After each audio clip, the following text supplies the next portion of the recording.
এই মাসের সবচেয়ে বড় পার্সেলটা ছিল ইশরাত আপুর। তো এখন অনেকে হয়তোবা বলবে ইশরাত আপু আবার কে? ইশরাত আপু হচ্ছে, ধরো আমার ফার্স্ট হচ্ছে টিচার বলতে আমি আপুর কাছে ব্লগিং কোর্স করেছিলাম। তারপরে হচ্ছে উনি আমার কাস্টমার। আপু সর্বপ্রথম আমার কাছে অনেক অনেক ড্রেস পাঠিয়েছিল। আমি আসলে কি আমার হয়তোবা আমার সার্ভিস সম্পর্কে অনেকে জানে না, কারণ ওইটা এখন আর সুযোগ পাই না আর কি, এমনিতে এগুলো দিয়ে শেষ করতে পারি না, ওইভাবে আর সুযোগ পাচ্ছি না। বিশেষত আমি আগে কি করতাম, কাস্টমারের বাসা থেকে আর কি আমাকে ড্রেস পাঠানো হতো। ধরো অনেকে একসাথে অনেকগুলো ড্রেস, এই যেমন ইশরাত আপু, এই কাপড়গুলো কিন্তু ইশরাত আপু পাঠানো, আবার আমার থেকেও আপু নিয়েছে, আমার থেকে গজ কাপড় দিয়ে ড্রেস ডিজাইন করে নিয়েছে। আবার এই যে এগুলো কাপড়গুলো আপু পাঠিয়েছে, পাঠিয়ে রেডি শাড়ি করে নিয়েছে। তারপর আপু লেহেঙ্গার জন্য কাপড় পাঠিয়েছে, মানে আপুর বেবির জন্য, আপুর জন্য অনেক অনেক কাপড় পাঠিয়েছে ড্রেস বানানোর জন্য আর কি।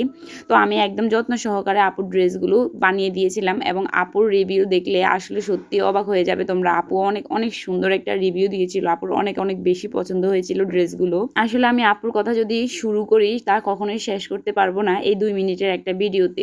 আপু আমাকে অনেক অনেকভাবে হেল্প করেছে। প্রথমত আপু আমাকে এতটা ট্রাস্ট করেছে যে, মানে এতটা ট্রাস্ট অন্তত কেউ কাউকে করে না, না দেখে। আপুর এত সুন্দর সুন্দর কাপড়। সবচেয়ে অবাক লেগেছে, আপুর বিয়ের শাড়িটা আমার কাছে পাঠিয়ে দিয়েছে লেহেঙ্গা বানানোর জন্য।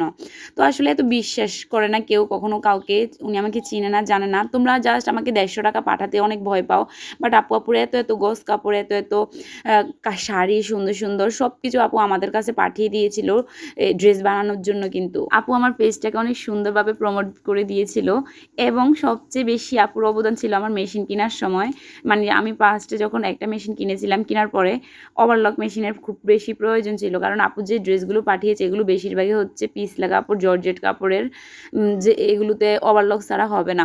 তো আপু আমাকে বলেছিল যে তুমি একটা ওভারলক মেশিন কিনে নাও, আমি তোমাকে টাকাগুলো পাঠিয়ে দিচ্ছি। যেহেতু আপুর অনেক বড় পার্সেল ছিল, তো আপুর আসলে এই পর্যন্ত আমার যতটুকু হিসাবে আছে প্রায় আপুর 20-25 হাজার টাকার ড্রেস আমি সেলাই করেছি।